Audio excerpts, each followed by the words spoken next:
Let's explore Cleveland, Ohio. Now, we've done a great job of identifying some of the least inexpensive places to find land at. In this instance, this is no exception. As you can see here on the screen, land in Cleveland as of this date is starting somewhere around $4,000. But if you look at what has sold in the past in this area, it's sold anywhere ranging from $1,000 on up. Now you might be wondering, what could I do with that land in that area? We do believe in buying in bad areas. Not saying that this is a good or bad area. I would pull data to check that. And if we pull up the data, it says it's one of the highest crime rates in Ohio. Now, would you buy in an area that has a high crime rate? That is the question. And the answer for us is whenever we consider buying in a bad area, it just depends on how much we're getting the deal for. Now, how do we go about getting these inexpensive prices in Cleveland? Well, that's what we specialize in doing. One way you can go about it, if you were going to do something with the lot, you would have to, is go through the Cleveland Land Bank. They'll give it to you for 10%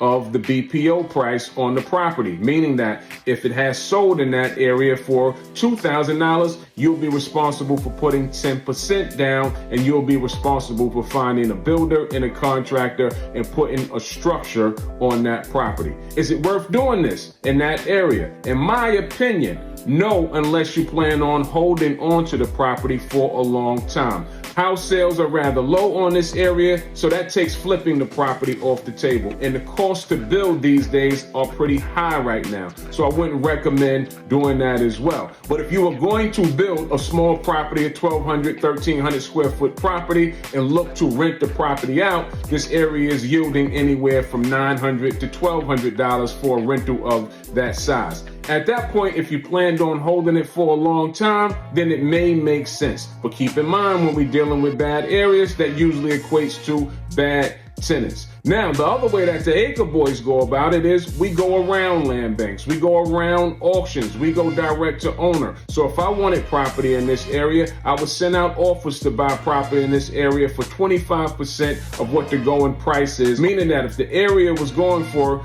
$2,000 for these small lots, I would offer $500 for it, and I would be almost guaranteed to land a deal because we have a high conversion rates when we send out our offers. So that's my quick breakdown of Cleveland, Ohio. Drop it below your thoughts on this area. Would you invest in this area? If so, what would be your ceiling price that you would spend in this area? Now, if you're looking for more inexpensive lots around the country, we can definitely help with that. Join our masterclass this Thursday. We'll give you a whole breakdown on how we do this throughout the country.